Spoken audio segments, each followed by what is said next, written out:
Dalam kesempatan ini, saya ingin membahas tentang dunia persilatan eksplorasi emas dan mineral pengikutnya. Baik, kita mulai dari mineralisasi. Apa yang dimaksud mineralisasi? Mineralisasi adalah proses masuk dan mengendapnya mineral-mineral baru ke dalam batuan akibat fluida hidrotermal. Mineral yang terbentuk bisa berupa kuarsa, pirit, kalkopirit, galena, sfalerit, bahkan emas. Jadi, mineralisasi bukan berarti pasti ada emas, tetapi menunjukkan bahwa fluida pembawa logam pernah melewati batuan tersebut.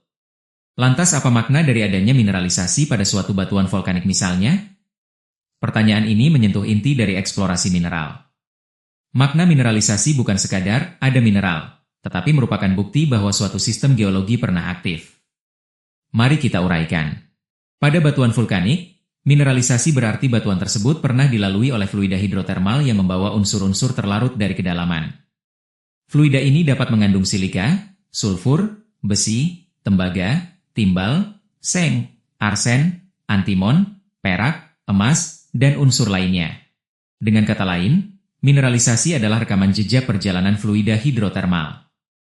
Misalnya, sebuah batuan andesit yang awalnya hanya terdiri dari plagioklas, piroksen, dan hornblende.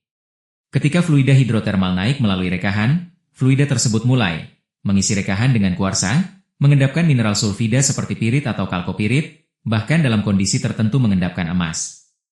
Akibatnya, batuan yang semula biasa menjadi termineralisasi. Apa makna geologinya? Jika ditemukan mineralisasi pada batuan vulkanik, maka itu menunjukkan bahwa pernah ada sirkulasi fluida hidrotermal. Pernah ada jalur rekahan atau sesar yang menjadi jalan naik fluida. Pernah ada sumber panas, biasanya intrusi magma di kedalaman. Sistem hidrotermal pernah aktif dan mampu mengangkut logam. Artinya, batuan tersebut bukan lagi sekadar batuan vulkanik biasa, tetapi telah menjadi bagian dari sistem mineralisasi hidrotermal. Apakah berarti pasti ada emas? Belum tentu. Mineralisasi hanya membuktikan bahwa fluida pembawa mineral pernah lewat. Fluida tersebut bisa saja hanya mengendapkan pirit tanpa emas, atau membawa tembaga, timbal, seng, maupun logam lainnya. Emas hanya akan mengendap jika kondisi fisik dan kimianya, seperti suhu, tekanan, pH, dan komposisi fluida, mendukung pengendapan. Karena itu, dalam eksplorasi emas, ahli geologi tidak hanya mencari mineralisasi, tetapi juga berusaha menjawab, seberapa kuat mineralisasinya? Mineral apa yang terbentuk? Alterasi apa yang menyertainya? Di mana jalur fluida, feeder, berada? Pada bagian mana sistem hidrotermal logam kemungkinan terkonsentrasi? Kalimat sederhana untuk video. Mineralisasi adalah bukti bahwa batuan pernah dilalui fluida hidrotermal pembawa mineral. Bagi seorang geolog, mineralisasi adalah jejak perjalanan sistem hidrotermal. Jejak ini memberi petunjuk bahwa di bawah atau di sekitar batuan tersebut mungkin pernah terjadi proses pembentukan endapan logam, termasuk emas. Namun, mineralisasi sendiri belum berarti pasti mengandung emas, diperlukan bukti geologi dan analisis lanjutan untuk menentukannya. Kalimat ini menekankan makna sebenarnya, mineralisasi adalah indikator adanya sistem geologi yang pernah aktif, bukan jaminan keberadaan emas. Ini adalah cara berpikir yang menjadi dasar dalam eksplorasi mineral. Bagaimana mengenali mineralisasi kalau sudah di lapangan? Ini sebenarnya salah satu pertanyaan paling penting dalam eksplorasi. Mineralisasi tidak dikenali dari emasnya, tetapi dari jejak yang ditinggalkan oleh fluida hidrotermal pada batuan. Kalau Anda berada di lapangan dan melihat singkapan batuan vulkanik, berikut urutan yang biasa dilakukan seorang geolog. 1. Apakah ada urat kuarsa? Ini biasanya hal pertama yang dicari. Perhatikan apakah terdapat urat kuarsa, stockwork, banyak urat kecil, breksi kuarsa, silica flooding. Kuarsa adalah mineral yang paling umum diendapkan oleh fluida hidrotermal. 2. Apakah ada mineral sulfida? Cari mineral seperti pirit, kalkopirit, arsenopirit, galena, sfalerit. Jika sulfida masih segar, biasanya berwarna logam mengkilap. 3. Apakah batuan mengalami alterasi? Misalnya, silisifikasi, batuan menjadi sangat keras, serisitik, argilik, propilitik, potasik, pada sistem porfiri.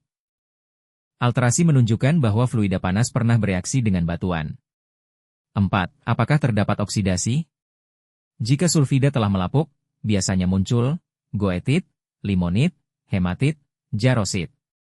Warnanya bisa kuning, coklat, merah, jingga. Ini sering menjadi petunjuk adanya sulfida di bawah zona pelapukan. 5. Apakah batuan banyak rekahan? Fluida hidrotermal hampir selalu memanfaatkan sesar, shear zone, kekar, jawin, zona breksi. Semakin banyak rekahan yang kemudian terisi kuarsa atau sulfida, semakin menarik untuk diteliti. 6. Apakah tekstur batuan berubah? Misalnya, breksi hidrotermal, fugisilica, replacemen, stockwort. Tekstur ini menunjukkan aktivitas fluida yang intens. 7. Apakah ada perubahan warna? Warna batuan dapat menjadi petunjuk awal. Putih silisifikasi atau argilik, hijau propilitik, kuning coklat oksidasi besi, merah hematit. Namun, warna saja tidak cukup, perlu dikonfirmasi dengan pengamatan mineral dan alterasi. Cara berpikir seorang geolog begini. Seorang geolog biasanya tidak langsung bertanya, apakah di sini ada emas? Melainkan bertanya secara berurutan, apakah ada jalur fluida? Apakah ada alterasi? Apakah ada mineralisasi? Apakah ada struktur yang mengontrolnya? Apakah sistem ini cukup kuat untuk mengendapkan logam?